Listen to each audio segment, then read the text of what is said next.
Apakah kamu mengetahui pesawat ini? Desain unik pesawat ini sempat menarik perhatian Angkatan Laut Amerika Serikat dengan memiliki sebutan diantaranya Zimmer Skimmer, Flying Flapjack, hingga Flying Pancake.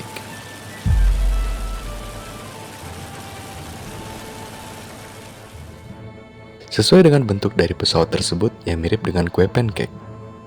Mungkin kalau di Indonesia, kita bakal menyebutnya pesawat penekuk ya, atau pesawat surabi biar lebih lokal, atau pesawat cucur, juga bisa pesawat apem. Oke stop, lanjut ke topik. Tahukah kamu, pada saat uji terbangnya, beberapa masyarakat di Amerika khususnya daerah Connecticut sempat menduga ada UFO terbang di daerahnya. Sebelum dibangunnya pesawat XF-5U, sang perancang pesawat yaitu Charles Horton Zimmerman telah membuat satu prototipe pesawat dengan model yang mengadopsi bentuk sayap berupa piringan atau cakram, yaitu V-173. Sebelum kita lanjut, jangan lupa nih guys, klik tombol subscribe ya. Semoga video ini dapat memberikan pengetahuan bagi kita semua. Oke guys.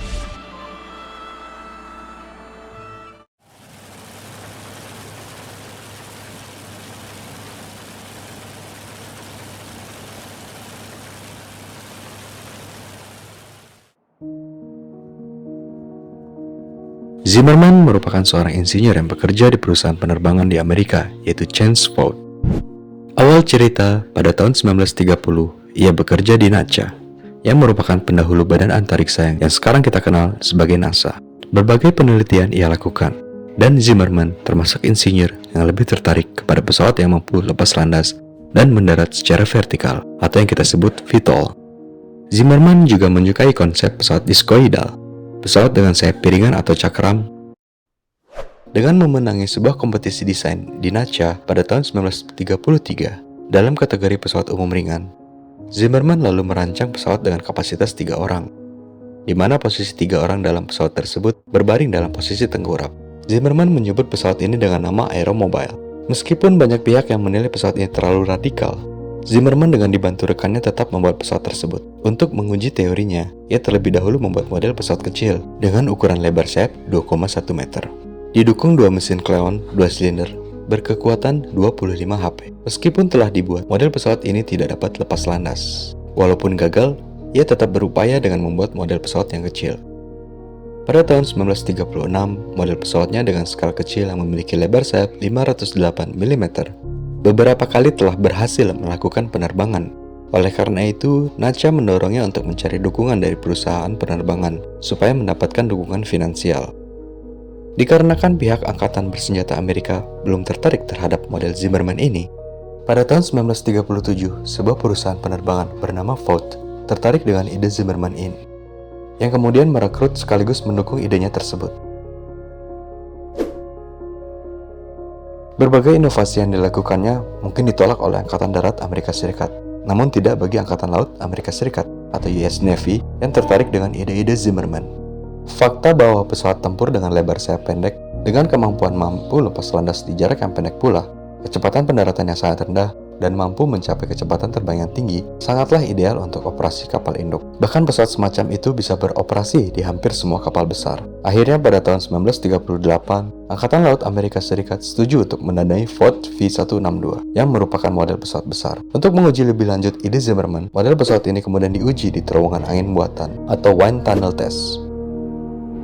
Keberhasilan yang diperoleh dengan model Vought V-162 ini membuat Angkatan Laut mengontrak Zimmerman untuk membangun pesawat uji dengan ukuran normal. Pesawat ini kemudian diberi nama V-173 oleh Vought, dan pada 4 Mei 1940 diberi nomor biro 02978 oleh Angkatan Laut.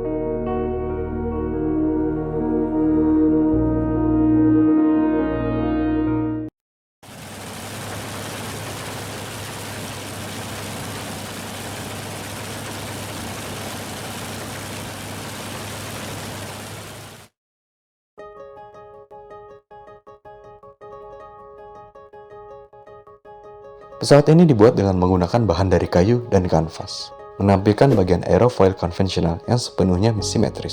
Pesawat ini ditenagai oleh 2 mesin Continental A80 berkekuatan 80 HP, dengan menggunakan baling-baling dari pesawat F-4U Corsair, yang kemudian baling-baling pesawat ini diganti dengan baling 3 bilah, 2 roda depan yang tetap dan roda belakang yang kecil. membuat bagian depan pesawat menghadap sekitar 22 derajat ke atas. Desain pesawat yang masih mengadopsi bentuk cakram ini memiliki rasio aspek yang rendah, mampu mengatasi kelemahan bawaan dari gaya hambat reinduksi yang tercipta di ujung sayap. Dengan baling-baling besar yang secara aktif membatalkan pusaran ujung penyebab gaya hambat. Jika kamu melihat dengan seksama pada video awal, perputaran baling-baling pada pesawat ini berlawanan arah, sehingga memungkinkan pesawat dapat terbang meskipun luas sayapnya kecil. Pesawat ini didesain dengan sayap sedemikian rupa supaya mampu memberikan kemampuan manuver yang tinggi. Zimmerman juga membuat dua sayap vertikal pada bagian belakang, ditambah dua permukaan elevator atau trim, karena ia tahu dengan desain pesawatnya itu akan sulit dikendalikan saat kecepatan rendah. Spesifikasi pesawat uji coba ini memiliki panjang 8,128 meter, panjang sayap yang mencapai 7,1 meter, dengan tinggi 4,51 meter, dan luas area sayap yang mencapai 44,2 meter persegi. Gearbox rumit pada pesawat ini dalam menyalurkan tenaga dari mesin kedua poros baling-baling yang panjang, membuat penundaan uji terbang selama berbulan-bulan, karena gearboxnya tersebut menghasilkan getaran dalam jumlah yang tidak dapat diterima dalam pengujian di darat. Pada 23 November 1942, setelah mengatasi permasalahan teknis pesawat ini, V-173 dapat melakukan penerbangan perdananya. Dengan dipiloti oleh Von Guton, bahkan seorang pilot terkenal di masa itu, yaitu Charles Lindbergh, sempat menerbangkan pesawat ini. Buat yang belum mengetahui siapa Charles Lindbergh, ia terkenal karena melakukan penerbangan transatlantik secara solo, dari New York ke Paris dengan jarak 5.800 km. Pengujian penerbangan V-173 berlangsung dari tahun 1942 hingga 1943, dengan berhasil melakukan 190 penerbangan. Uniknya pada saat uji terbang pesawat ini, V-173 sempat mengejutkan warga Connecticut dan membuat laporan mengenai UFO yang terbang di daerah mereka, karena bentuk pesawat ini yang mirip dengan piringan terbang atau UFO. Pada Januari 1942, 9 bulan sebelum penerbangan perdana pesawat ini, Biro Aeronautika, yang merupakan bagian dari Angkatan Laut Amerika Serikat, meminta proposal untuk dua pesawat prototipe versi eksperimental V-173 yang dikenal sebagai VS-135, yang kelak dalam versi pengembangannya menjadi Ford XF5U-1.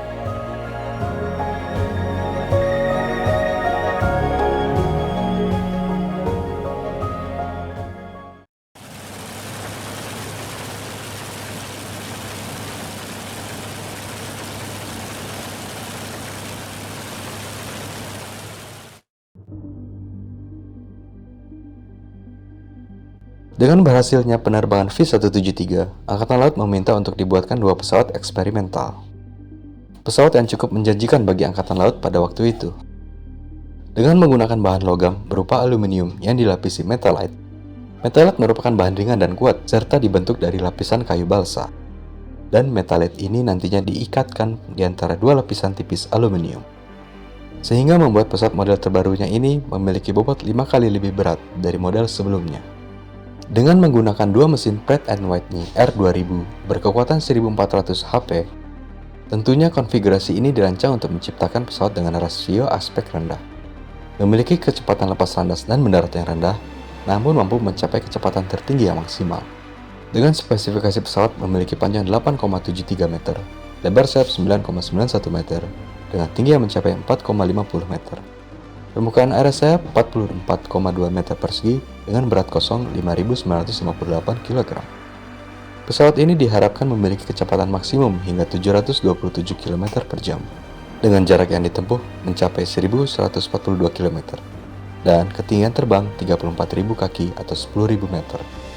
Karena penggunaan pesawat untuk militer, nantinya pesawat ini dilengkapi dengan senjata berupa 12,7 mm machine gun atau senapan mesin, bahkan bisa ditukar dengan 4 senjata berupa meriam. Konon pesawat ini juga sudah dilengkapi dengan injection seat untuk sang pilot, meskipun dalam data tidak tercantum.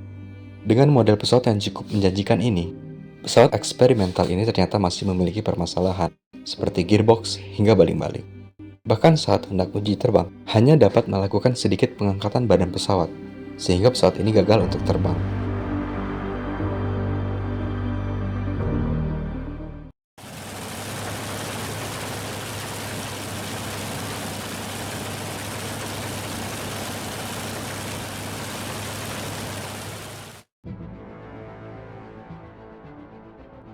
Dengan gagal terbangnya pesawat XF-5U, ditambah begitu lama proyek pesawat ini, dan sudah mengeluarkan dana yang cukup besar, akhirnya pada 17 Maret 1947, pihak Angkatan Laut AS membatalkan proyek ini.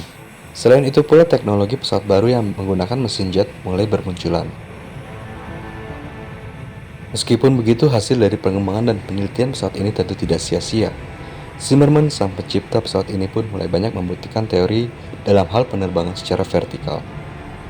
Bahkan Zimmerman pun dianugerahi Wright Brother Medal pada tahun 1956 dalam kontribusinya di bidang pesawat lepas landas secara vertikal. Lalu bagaimana dengan nasib pesawat XF-5U? Pesawat ini akhirnya harus dibongkar karena pembatalan proyek ini. Dan tahukah kamu, saking keras dan sulitnya untuk membongkar pesawat ini, pihak Angkatan Laut harus menggunakan wrecking ball atau bola penghancur. Meskipun pesawat ini tidak mencapai tahap produksi penuh, perkembangan pesawat yang mengadopsi sistem VTOL makin berkembang, dengan banyak perwarupa yang dibuat untuk mencapai teknologi VTOL ini. Pada tahun 2012, pesawat V-173 yang merupakan pesawat prototipe sebelum XF-5U yang sempat dibongkar sudah direstorasi kembali oleh para relawan yang peduli dengan sejarah pesawat ini dan dipinjamkan kepada institusi Smithsonian yang kemudian diletakkan di Museum Frontier of Flight, Dallas, Texas.